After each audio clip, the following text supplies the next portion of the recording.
Welcome back. I'm Bill. Many of you have asked many times for me to make a video about Quicklites. I did cover their theory of operation in the video on match lighting and kerosene lanterns, basically the models that require preheating. There's a link above for that video, and that'll tell you basically how they work. But I didn't get into the specifics of the design on there, or how to distinguish them, anything like that, or how to disassemble them and service them. So that's what this video is about. So first, the Quicklites themselves, a bit of the history. These were Coleman's first match lighting lanterns. One of the things you see in here, I'll turn this, you can see that looped generator. That's what they call a Q99. Whereas previous lanterns, like the NL and the IL and the GS, you had to put an alcohol torch on the straight generator and heat it up and then open the valve to light it, otherwise it would flood. These generators are small. There's some asbestos packing in there that absorbs some heat, and all you had to do, as you've seen in my lighting video for these, is hold two wooden matches under there for 10 to 15 seconds or so and then open the valve, and that would be enough to heat the generator to start making vapor, and the lantern wouldn't flood. Worst case scenario, you had a minor flare. So these were very popular. The 327 came out first. It was sold under various model names. In the collector community, we usually just refer to all of them collectively as 327s, but the early ones were sold as the model QL, and then the QL 327, and eventually I think some of them were just sold as LQ as well, and then finally the L327, and the same convention goes for the 427s as well. They were sold under varying names, but usually we just refer to the 327 and the 427. What's the difference between the two? Well, they are identical, except the 327 uses an external pump. It has a threaded cap.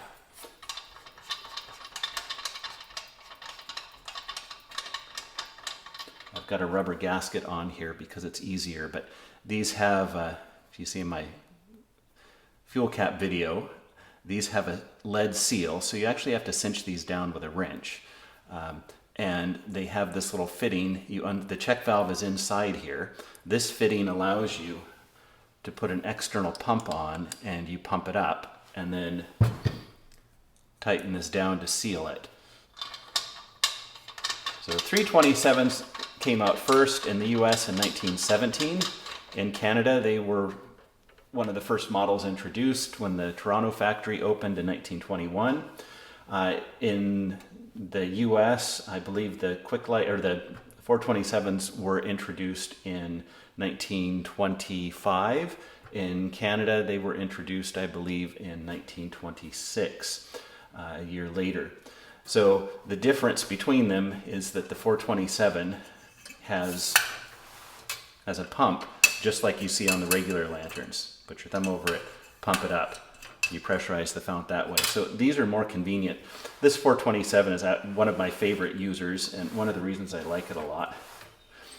I don't know what its history was. It's seen a lot of use. The nickel is thin, and this is the best I could polish it. But it's otherwise in great shape. But at some point, someone, because there was a puncture, someone welded a copper slug on there long time ago, and it continues to hold pressure, and it's a workhorse. So this is one of my favorites. I like it if for no other reason than it's got some history to it, even if I don't know the story of how that happened. So you see the 427s have a regular fuel cap like the later lanterns did, although most of these early ones have wings on them.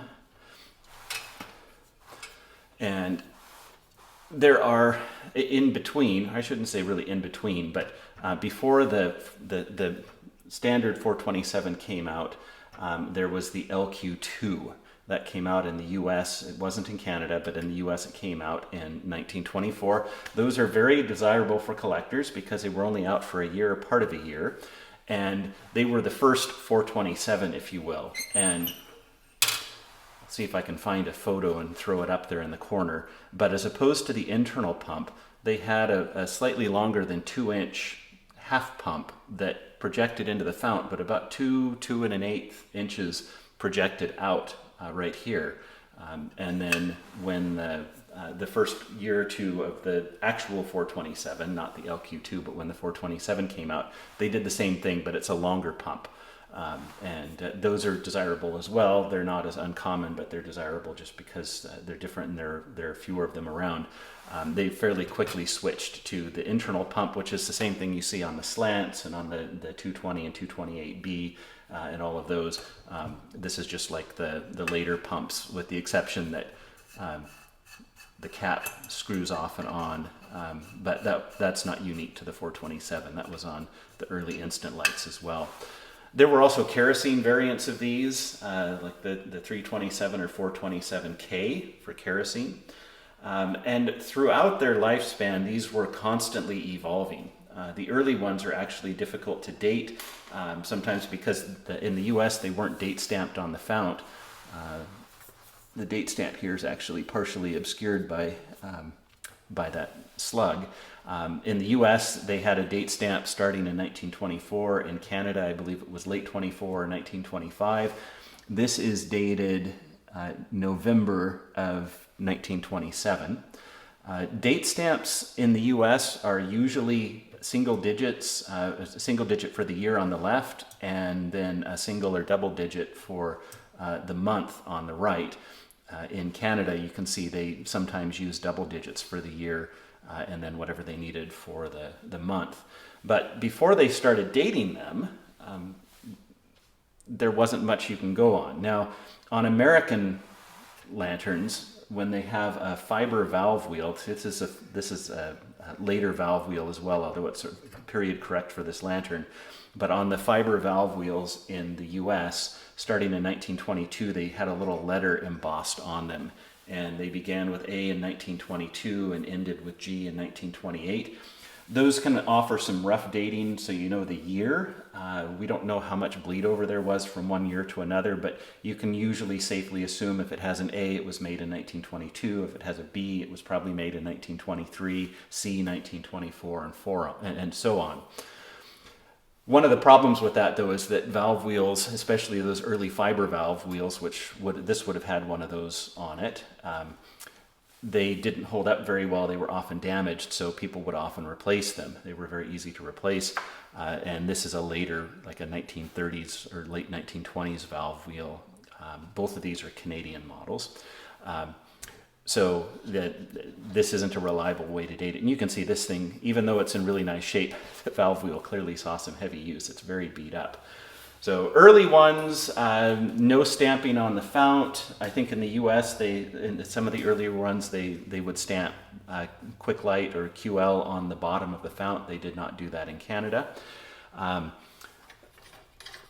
Early ones do not have any stamping on the vent. You see there's nothing on this, but if we look at this 427 from 1927, you can see they've got some nice stamping on here. The Coleman Lamp Company Limited, Toronto, Canada, and the Coleman logo here, and similar stamping in the US as well. So they started doing that later on. There are also other variants that you can look for. Notice this is a fairly early Canadian 327, and there's no baffle down here. But on this 427 from 1927, they came out with these in maybe 1924, 1925, I think, and then they were like this for the rest of the run. But this has a baffle plate with rounded edge. Before this, they had a baffle, in between these two, they had a baffle plate, but it was just flat. And this has stamping on it. It says Coleman Quicklite, made in Toronto, Canada. The American ones have corresponding American stamping on them. So that gives you an idea. This is pretty early. The one thing that tells me this isn't extremely early for Canada is, you see the collar says Coleman Quicklite and has that stamped in holes in the collar. In 1921 and probably into 1922, the very first collar simply had rows of holes stamped horizontally all around, following the design they used on the earlier torch lights like the NL and the GS. And way up underneath here, it would say like Coleman QL stamped on the collar. So I know this isn't the earliest ones, one of the earliest ones they made in Toronto, but it is fairly early because there's no baffle. And then in Canada, as the production went on and well into the 30s, they switched the collar away from this Coleman Quicklite stamping to just rows of horizontal holes stamped in the collar as well. I think one in the top and one in the bottom. So that gives you some idea on the dating, the variations. There are more variations than I can get into here, and if you really want to get geeky about that stuff, I recommend buying the International Coleman Collector's Guide to Vintage Coleman Products, because it gets into all of that, very fine details about all the variants. One of the things you see, if you notice, the bail attachments on these are different. This is an early one, this is a later one. After this, at least in Canada, I believe, I think in the US, they had little détentes in here like they had on the slant, so you could put the bail up and it would lock in place. Lots of variations on how the bails were attached. Fuel caps on the 427s changed over the years. The 327s were mostly the same, but there are some variants, I believe. These also, you'll notice these came with mica globes or chimneys. These will fit a 220 style globe or size globe. The problem with a 220 globe is that there's no access to light it. On the mica globes, these slide up, you put your matches in there and you light it that way. If you put a 220 globe on there and people have the modification that sometimes goes with it is you'll see someone's cut a hole in the bottom here so that you can stick a lighter or matches into it. Otherwise you have to take the vent off and take the globe off to light it, which is kind of a pain. So these mica globes are really nice on these, and I think they look great too. The other difference on these, they shipped with these Q99 generators. The one problem with these is that there's no tip cleaning mechanism. So if your generator tip clogs, you have to shut the lantern off, you have to wait for it to cool down, and they came with a little pricking tool, and you'd have to stick that little wire into the top of the generator to clear the clog, and then reassemble it, put it all back together, preheat it, and light it. That's kind of a pain. And back in the day, fuel had lots of impurities, grit, things like that in it, so they were more prone to clogging. I really like the Q99s because they make these easy to light. 2 matches, 10 seconds, 12 seconds or so, and you light it and it's done. And with modern fuel, it's pure. I make sure my founts are clean. I've never had to deal with any clogging on these. I run these regularly, and I don't think I've ever had either one of them clog. I also make sure my generators are really clean when I service the lanterns and put them back together. But back in the day, that wasn't the case. So they came out with the R55. This is an R55. This was kind of a universal generator. When they came out with it, the idea was it would burn kerosene. And kerosene definitely is more prone to clogging, so you needed an integrated tip cleaning assembly. But these also burn gasoline just as well. So actually, if you put an R55 on a Quicklite, you can burn kerosene in it quite nicely. You see it's got this is a new old stock one. I haven't done anything with it, and it's seized up. So it may not have been the best one to grab, but like the later lanterns, this tip cleaner just rotates around and it moves a cleaning rod up and down inside, and there's a needle on the end which pokes through the top and cleans that. So these are designed to fit in here. A lot of people in the day would have said this was an upgrade for the Quicklites because now you had that cleaning lever in there, so you didn't have to go through the hassle if it clogged. The downside of these is they're not match lighting. I mean, you have to use quite a few matches to get this to heat up. It's much bulkier than these, and it doesn't have that loop to hold the heat. And so with these, it's still not too bad if you light it. If you just charge it up and then put a match under it, you'll kind of get a fireball. It'll flare up. It's sooty and it makes a mess of things, but it's not terrible. But what I like to do if I use an R55 with gasoline is just like on the kerosene, I like to put a preheat cup on there, and it just takes a tiny bit of alcohol in there to preheat this. but that makes lighting it a lot cleaner.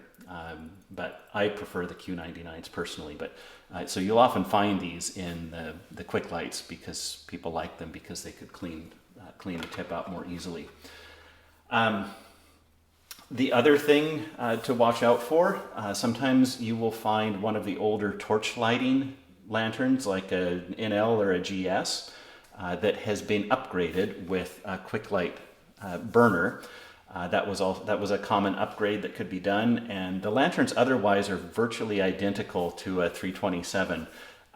The fuel caps are styled a little bit differently, but they look virtually identical, and they don't have stamping, kind of like these early ones, so it's just on the collar. So if you find one of these, make sure you check the collar. If it doesn't have the Coleman Quicklite stamping on it, check up underneath here to see if it says maybe IL or NL or something like that, because they were often upgraded with a Quicklight burner, so you didn't have to use an alcohol torch on them. The other variant, if you're interested in collecting these, the other variant that is highly desirable, if you ever find one of these without the Coleman Quicklite stamping, they will have no other stamping. They'll have plain vents like this, no stamping on the fount. But if you turn it sideways, you'll see there's another air tube that hangs off the back that's curved. If you find that, you're going to want to get that. That's an LZ, I should say here in Canada, an LZ. There was an LZ 327 and an LZ 427. Those were made by Coleman. They were sold by various companies under their own, I guess, under their own brand names. You know, if you owned a hardware store or something and wanted to sell lanterns or sporting goods, you could buy one of these Quicklites from Coleman and I guess put your own branding on the box or whatever and sell it. But those are relatively uncommon and they are very desirable. So if you happen to run across one of those, that would be a great thing to get, assuming it doesn't break the bank. So that said, let me put these back together, and I will introduce you to my assistant today because I don't need to take either of these apart. They're in good working order, and I don't really want to take them apart, so I've got another one. Behold today's assistant in all its glory. Now, I don't know what we'll call this. Is this Old Blue? I don't know what the story is behind this poor little lantern. This is a 427. It's American. It is stamped, find it here, under the paint. It's stamped 7/7, so that's July 1927, so it's of similar vintage to my Canadian Quicklite, or Canadian 427. We're missing a generator, but that's okay. I've got lots of those. This is the American style. This is the fiber valve wheel. They use similar valve wheels in Canada as well, but this is stamped or marked with an F, so that also corresponds to 1927. Wrong fuel cap, but that's okay. I've got another of those, and we are missing the pump and the air stem, but that's okay. I've got a spare for that as well. We see this is an American one. It's also got the Coleman Quicklite stamped on the collar. Now, one thing I don't think I mentioned before, starting in 1927 in the US and 1928, I believe, in Canada, they switched from nickel-plated brass vents to green porcelain enamel vents. And you can see the green poking through the paint here in places. It's black on the underside. So we'll see what this looks like when it's done. We're gonna have to strip the paint off.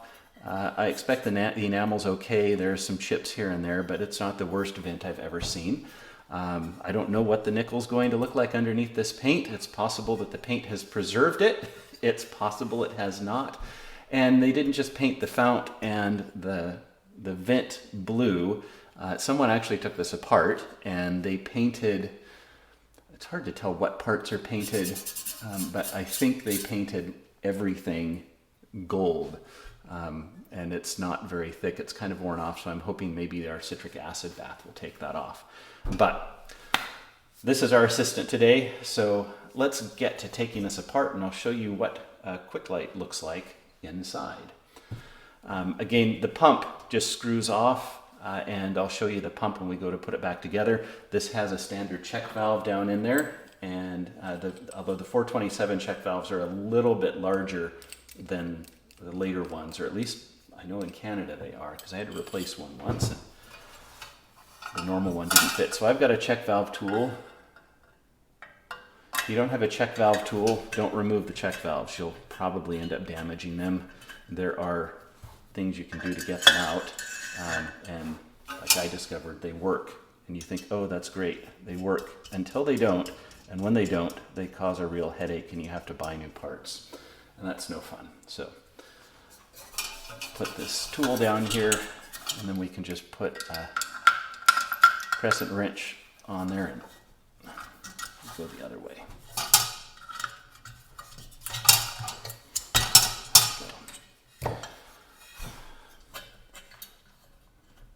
Usually pretty tight, which is why they've got a special tool for it. Like I said, I know I've pumped this fount up using a fuel cap with a pump fitting on it, and the ball bearing's still moving, so that's a good sign, but this doesn't hold pressure. So that's our pump. Go ahead and take the cap off.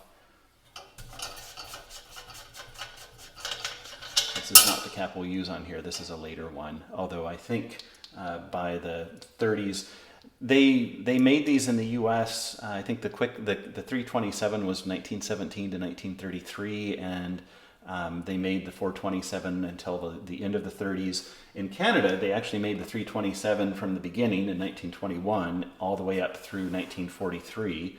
And the 427 similarly started in 1926 and went up to, I think, 1939. So the 327 was a popular lantern. All right, now we need to get the burner assembly off. There's this figure 8 deal on here, and we want to get that off. The baffle has these two tabs on it, and we don't want to break those off or mess those up. So my experience is the easiest way to do this, and of course and all of it rotates. This is the valve here. Everything rotates around that. So if you've taken a lamp apart, most of the lamps use this same design. So I'm going to put a crescent wrench on here to grab everything, and help if I got the bail out. And since I just realized I can't turn it that way because of this upright, I think I'm going to have to put some slop in my pliers or my wrench. And we just want to hold everything together, and that turned really easily. Once we get it started, then all I have to do is grab this top, and the whole thing will turn off. Now yours may not be that simple. Sometimes that figure 8 is on the valve really tight, and it all just falls apart.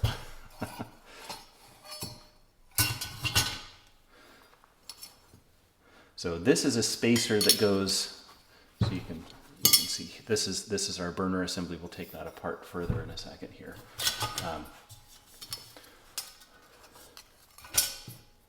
There's a spacer that goes under here, and then the baffle sits on top of that. And when you can see it rotates around. But basically what this does, this allows for airflow into this hole at the bottom here. So the air for combustion is drawn in through the collar, up through these holes under the baffle, and then it flows from there up through this air tube. And that's where we get the air. The fuel comes up from the valve through the generator into that hole, and then the air and the fuel mix up here in the mixing chamber. Now, these figure 8s should come off. Which way am I turning this?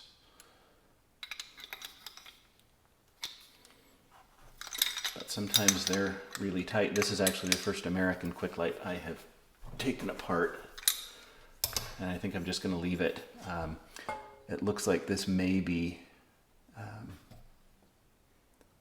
it's got some crimps or peens or something in there, so it looks like maybe they, and I haven't noticed this on the Canadians, maybe some Canadians have done this and the ones I took apart just didn't, but this kind of looks like it's been designed so that that doesn't come apart, so I'll just leave that on.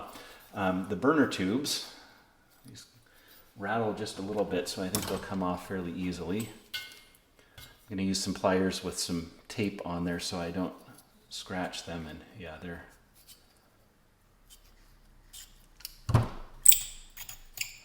I'm not going to bother taking off the burner caps as long as I can get a brush in here.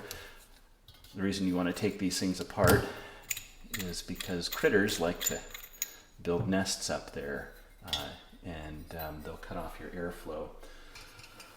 So now we've got our collar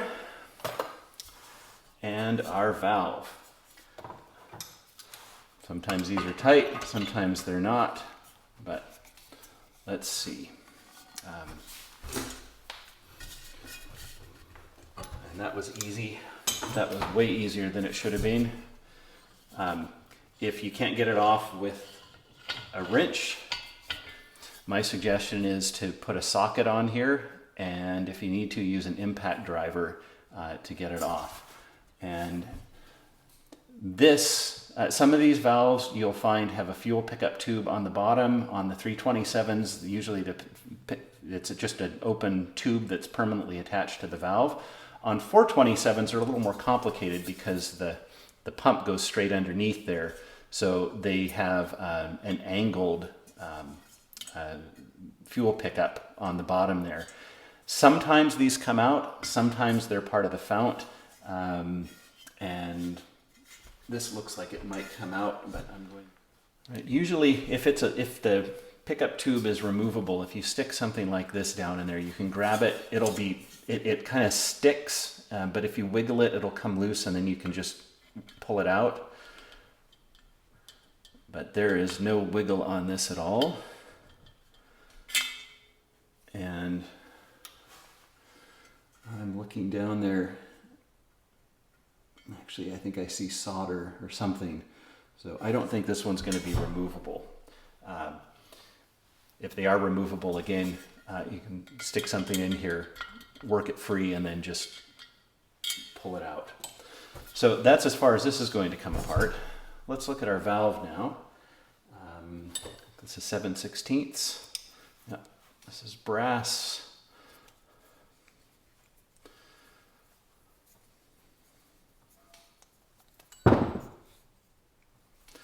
There's a graphite packing in here.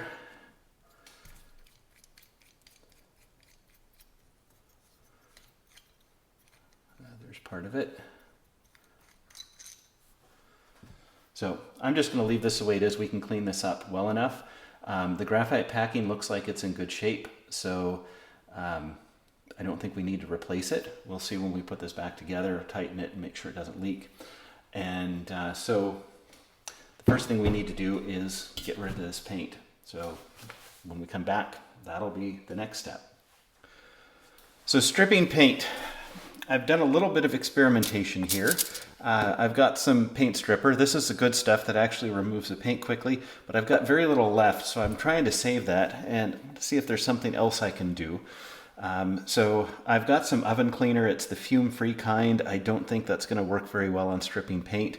The stronger kind does pretty well, but you can see I just did this with a little bit of acetone. So I think that's what I'm going to run with here. We'll see how the acetone does. I don't want anything too harsh. The acetone could probably etch the porcelain, but not if it's not on there long enough. So I think we're going to try going that route, and we'll see where it gets us if we'll continue here. So I'm just using paper towels. This has a plunger thing. You can see that just it comes off very easily.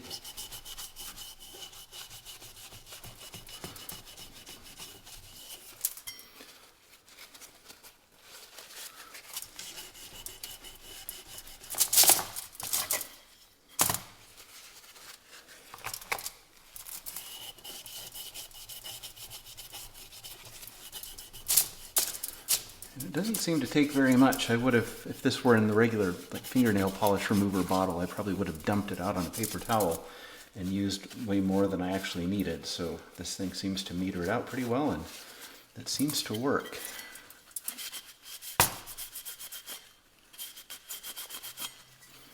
Although it does work better when it's definitely saturated.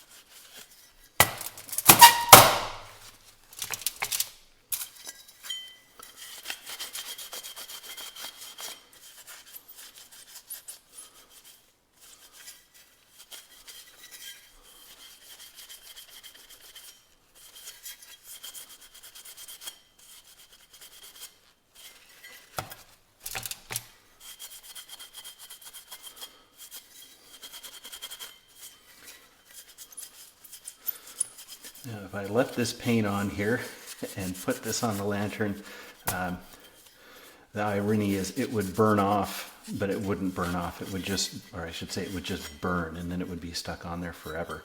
So that seems to work pretty well. I may have to use a brass brush or something on these exposed metal areas. We'll see how things go. But that's pretty good, and it doesn't take a whole lot of effort. So I'll continue with this and bring you back in if anything interesting happens or when I'm done. Well, there's the vent. I mean, this took all of just a few minutes. I could have time-lapsed it for you, I guess. I need to use a brush and some acetone, I think, to get into some of these places where the porcelain is damaged, but that took it off really easily. So I'm going to try that on the fountain now.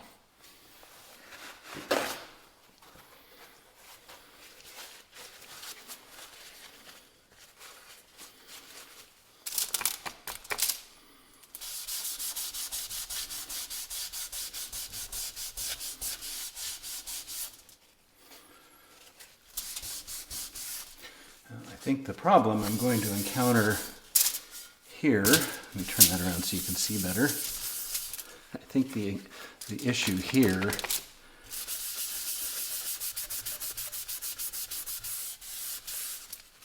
may just be,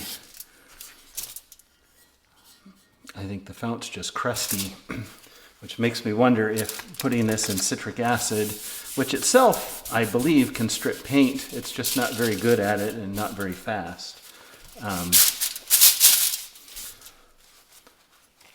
You know, I put this foil under here to protect it, but it's just noisy, and I don't think I actually need it. So, yeah, I actually think this fount may actually clean up pretty nicely underneath here.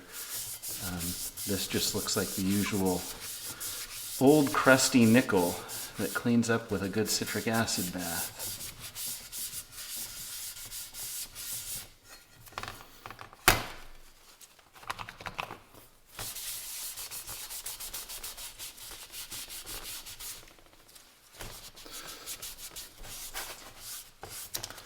So I think, again, I'm going to keep at this.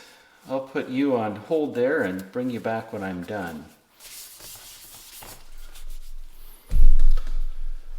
There you go. Another 5, 6, 7 minutes tops on this fount, and judging by the, well, I mean, you can see there's shiny spots here. The nickel looks good underneath this crust. So yeah, I think someone just painted over the top of this crust, which may have just meant that it would all come off in citric acid. So that's the next step, is to take the fount and the other parts into the kitchen and put them into a pot with some citric acid and let them simmer away for a while, and that will clean things up. It will remove tarnish. It should remove all of this stuff and expose the nickel, and I'm hoping it will remove the paint, the gold paint, from these other components, although I may wipe them down with acetone and see what happens with that. So I'll see you next in the kitchen. Here's our fount bubbling away in some citric acid. It's 1 teaspoon per liter of water approximately.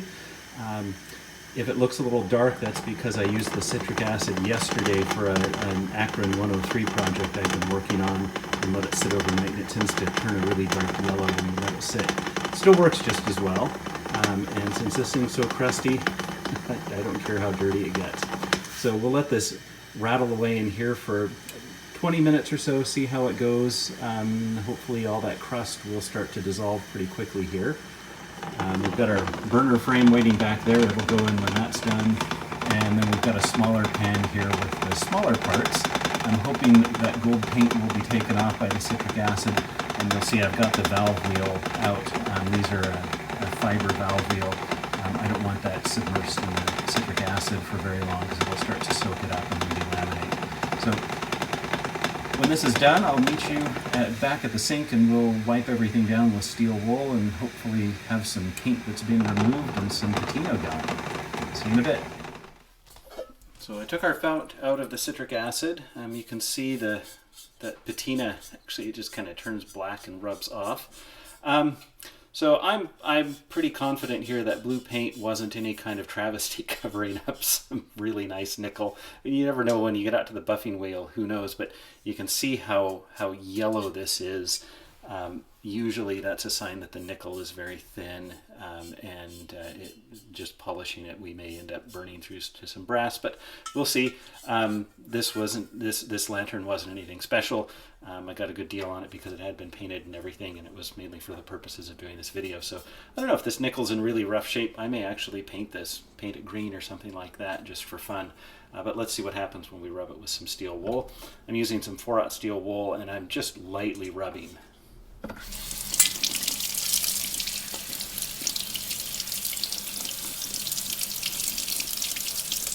Don't want to scratch anything.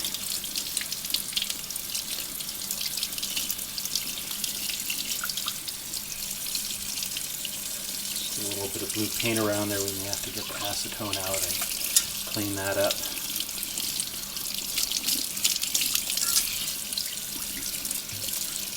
What this did, I don't think this is going to polish up particularly well, but you never know. We'll see. But what that citric acid did is remove the crust that was on there. If you try to polish the nickel without removing that first, you're more likely to damage good nickel that's underneath it, and you'll also get that all of that grit will end up in your buffing wheel, or if you're doing it by hand, it'll end up on your cloth, and that'll just scour the nickel further. So one thing, the inside of the fount seems to be very clean, not getting any little bits out of there, so that's a positive sign. So I'm going to dry this.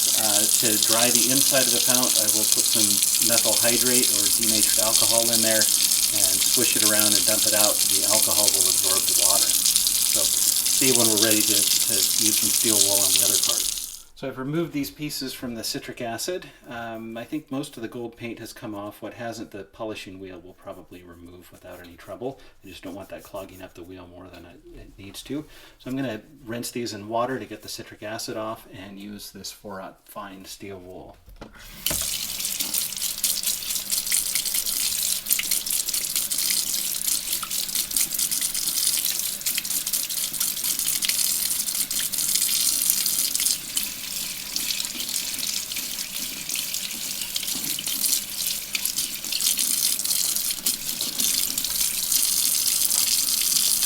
One thing I want to do, and this is why I wanted to get these burner tubes off, is to use one of these round brushes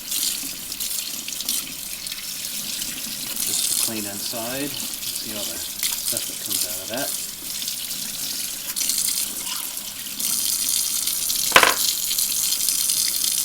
This other one as well.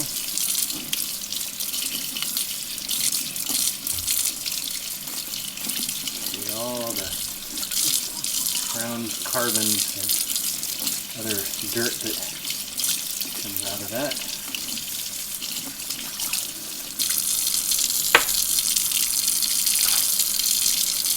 And see how the color cleans up. I think this should polish up quite nicely.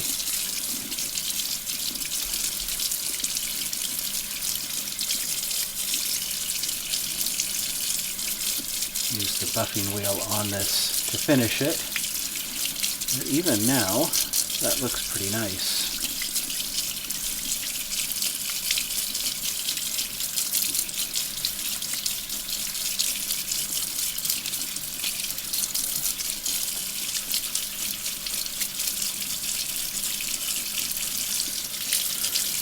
Still a bit of gold paint on this side.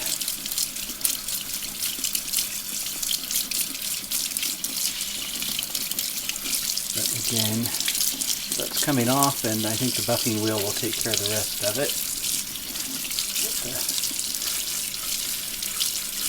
All of the black residue off the inside here.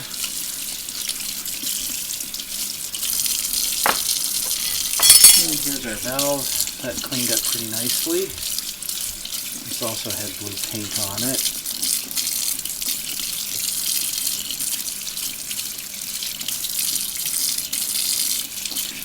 This is nickel-plated brass.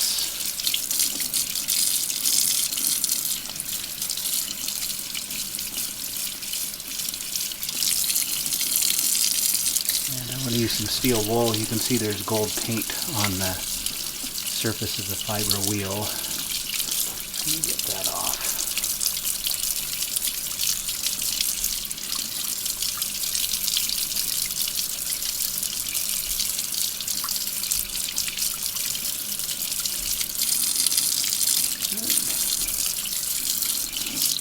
I think that's pretty good. So this will clean off with the polishing wheel. So that gives you an idea. There's still some parts left, but I won't show all of those. So we'll take these out to the polishing wheel as well. Let's see what we can do with our fount and the buffing wheel. Again, not very hopeful this nickel will shine up very well, but it's pretty dark and it's kind of yellow, which isn't a good sign. But I'm using a cotton buffing wheel here and this white compound number 5. Let's see what we do.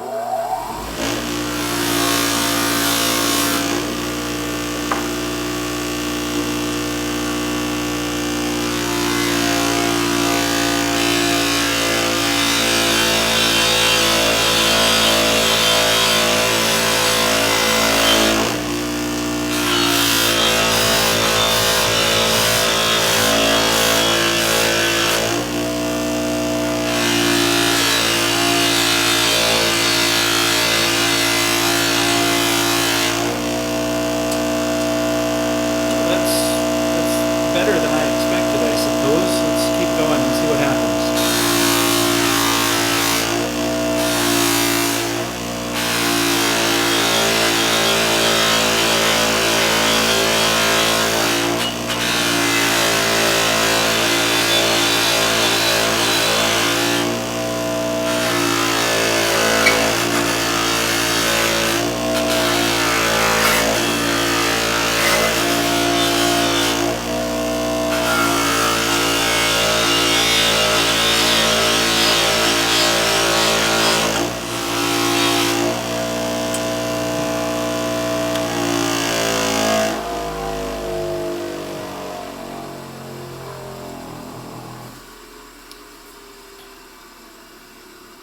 It's going to take some more polishing, but I think this may actually turn out to be a presentable lantern fount.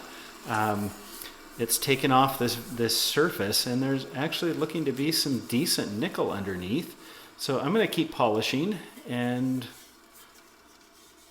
there's some. It's interesting. There's roughness all the way around, just below the shoulder. So let's keep polishing and see what we come up with.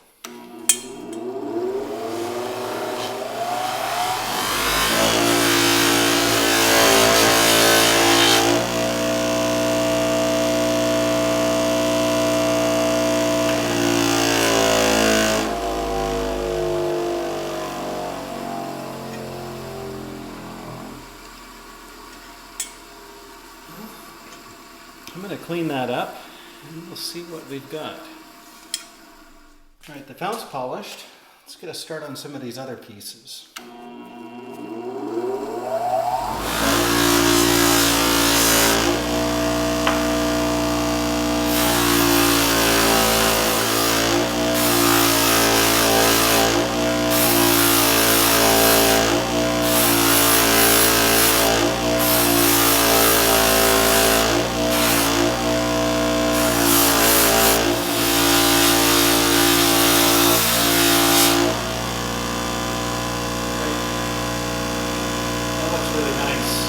this will get all that black residue from the polish off of it. It'll look great.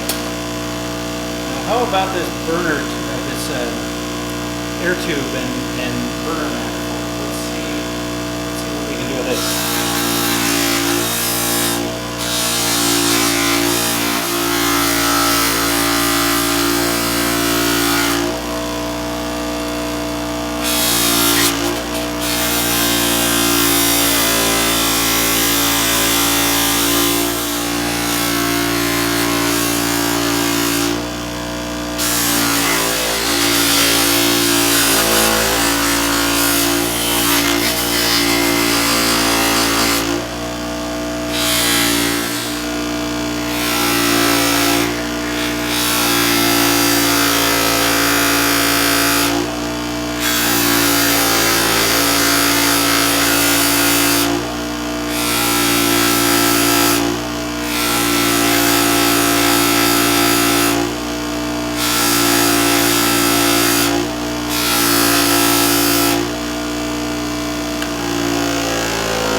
Brass is in pretty rough shape. The nice thing is no one's put a wrench on these and squashed them, which is often the case with a lantern at this age. So the brass is rough. This lantern's definitely been used. I can see why someone hit it with gold paint if they were going to use this as a decorative item. But you know, these things clean up pretty well, and this is going to be a user, I think. So that gives you an idea of what we can do with polishing. Let's start easy things first. Put a fuel cap on here.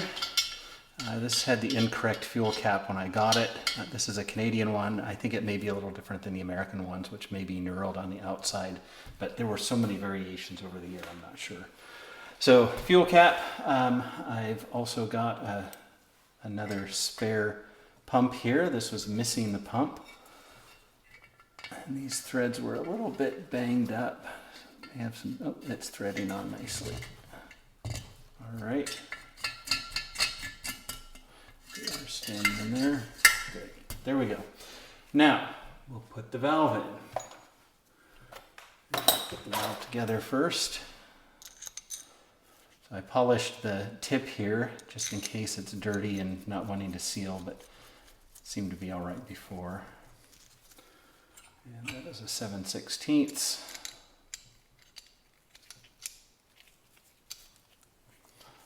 And packing seemed okay. We'll go ahead and get that tight. Yeah, it needs to be tighter than that.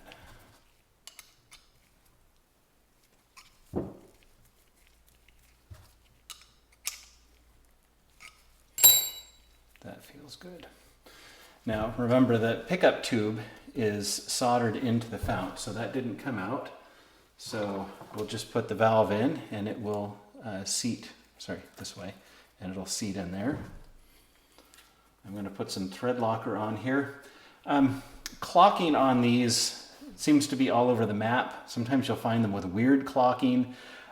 Typically, it's the valve wheel is in between the pump and the fuel cap. But whether the fuel cap is on the left or the pump is on the left, you see both. And I've seen both in photos people have posted online showing something that was new out of the box. It clearly hasn't been taken apart. So if there was a factory spec for that, it's hard to say. Also, you find stuff between the US and Canada. Sometimes they're the opposite on certain models. So I'm going to go ahead and try to clock this. I think this will work. Clock it with the fuel cap on the left.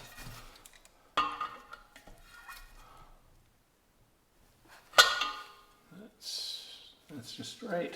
I don't think I could actually turn it all the way around without doing damage, so that'll work. And the thread sealant on there, I use this blue Permatex. It doesn't lock it in tightly, but if, for example, I didn't get it quite as tight as I would have liked, that thread sealant will make sure that it doesn't leak at the valve there.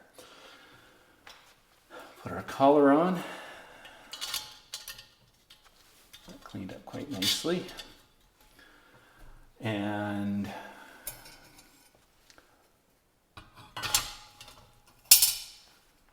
frame, and now we'll need to put our burner tube and manifold together. You can see this brass is pretty discolored with age, but that's okay. That's pretty common on one this old. It's seen lots of use. What's nice is no one's ever taken this apart, I don't think, and they've never chewed up and squeezed the air tubes, or the burner tubes with pliers. It's one thing you see on most lanterns this age, especially if they've been kicking around the collector community any amount of time. Someone always just puts a wrench on here or pliers on here and squeezes it to turn it off. And so we've got our air tube and manifold assembly. You remember this goes in here like this, but first we need to put our spacer in.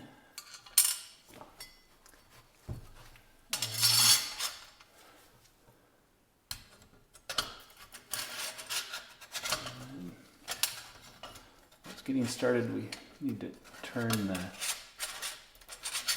as it screws in, the little figure 8 will drop lower and it will fit between those two tabs, and it'll just turn the baffle with it. Now,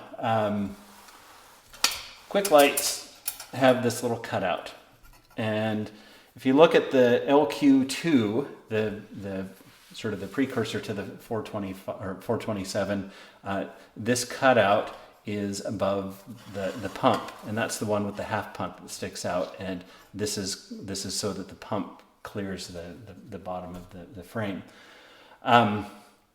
You see these again clocked differently on different lanterns, and I've heard people debate about it. Is this for the pump coming out? But 327s often have these too. The 327 here has one, and it's over the filler so that you can get up the pump on there. And that's my philosophy. There's no need for this to be over the pump when you've got the built-in pump. What you need it is over the fuel cap, so that when you put a funnel in there, there's some clearance. So I'm going to get that lined up with the fuel cap, and now we'll tighten this down.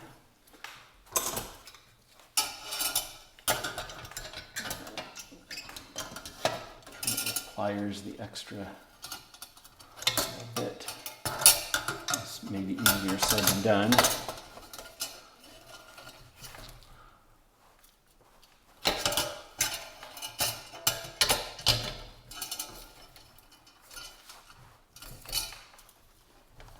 Let's see, the whole thing's wanting to turn now.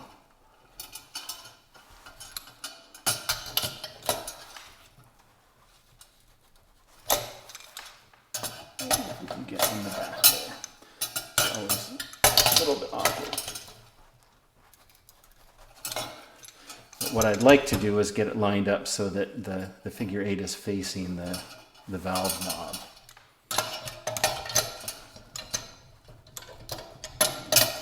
Can't quite get in there yet. Let's see if we can keep going from this side. Maybe we can get in there now.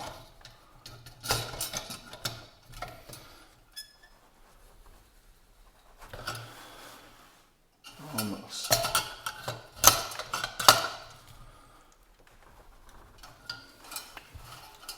That's good. All right, and so everything is very tight now. Now, like I said, these originally came with a Q99, the generator with the loop in it, but I was talking about the R55, and I brought that one out, the new old stock where the cleaning lever was seized up. So I thought, I'm going to bring out another one. This is a good one. That other one's good too. It just needs to be loosened up. Some heat will do that. And I said I like to put a preheat cup on these. It just makes it easier so they don't flare up, because these generators aren't really match lighting. You could hold matches under there, but it's going to take quite a few matches. This is a little preheat cup that I made out of I'm not sure what these are called. They're used with PEX fittings, I guess. And it's, I think that's a 3/4 inch copper cap for a copper pipe. So that just fits right over that. And the generator goes in that hole. Let's see if I can hold this from behind. See, there we go, it dropped down. And it's got a little square fitting on here that's threaded, and that screws down into the valve. You can see that. And I think that's 5/16.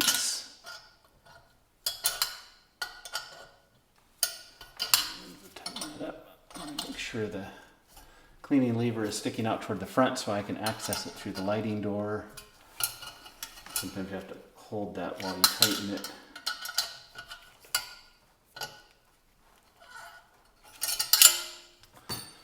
All right, there we go. Oh, and I forgot to put the little screw in the back here. This ensures it actually goes through the tube.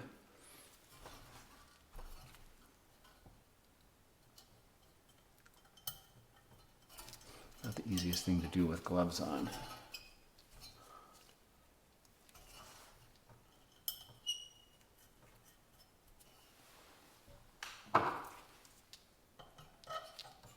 And rotate that until there we go. It needs to actually thread into the air tube itself. And that holds it tightly in place. So there we go. Let's put some mantles on before we button it all up. These are some Peerless. They're 2CHGs. They're Peerless's equivalent of, I'm going to take my gloves off for this. They're the Peerless equivalent of a Coleman number 21. These are decent mantles. These are not the current Peerless, I just realized. The current ones don't have this P logo on them.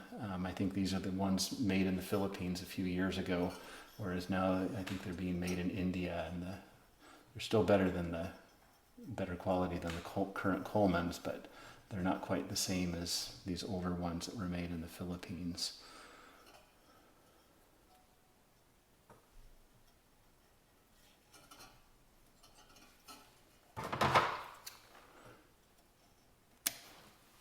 Not as bright as the old Quicklites, though. Or sorry, the Silklights. Silklights had thorium in them, which is mildly radioactive and would glow very brightly. The new mantles rely on yttrium, which also glows when it's heated, but not as much as thorium does.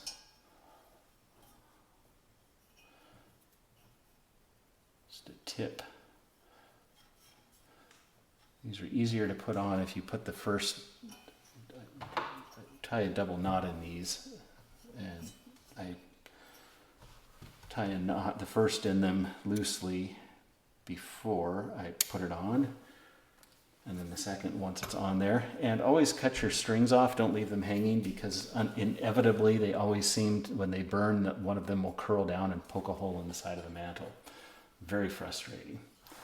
So, and I will put this mica chimney on. You see it's got a little lighting door there.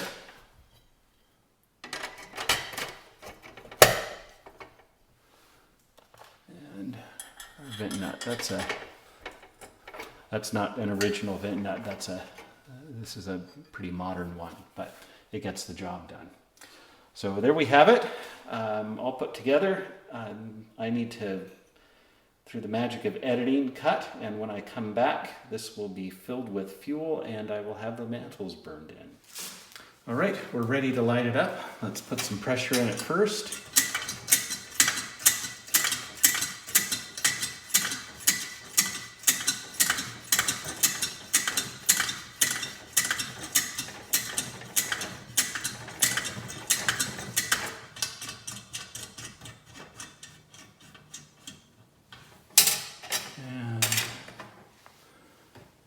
I've got a little alcohol bottle here with some alcohol to preheat the generator. Just squirt it in the cup.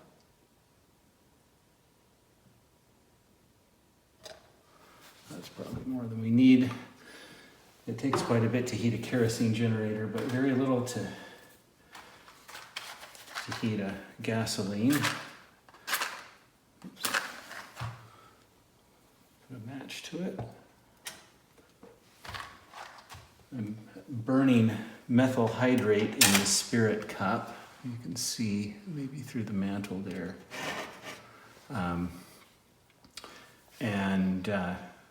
Methyl hydrate burns very cleanly. So as it starts to pick up, you can actually see the mantle starting to glow there from the flame in the spirit cup. As the flame grows, you may see a bit of a blue flame over the cup.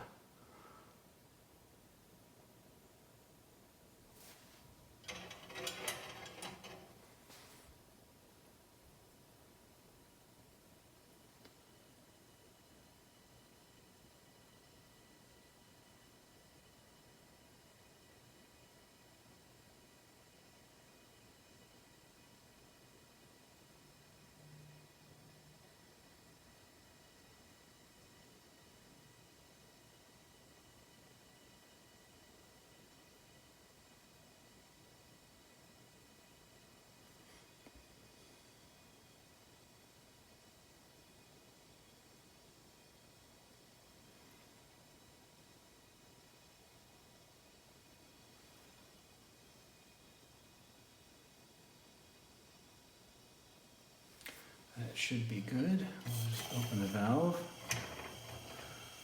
Looks like we need to run our cleaning lever a bit.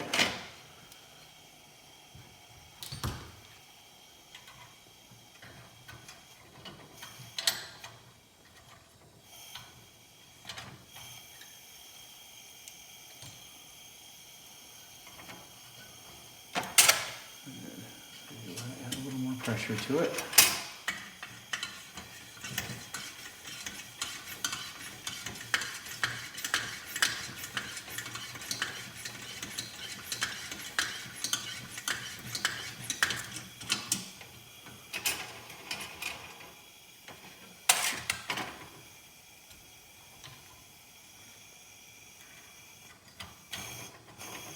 There we go. Just needed to get that generator cleaned. And I think once we get it burning for a while, it may clear out some more and it may burn a little more brightly.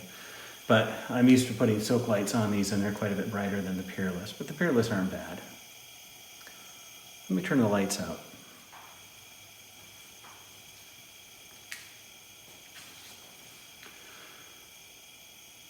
I like that.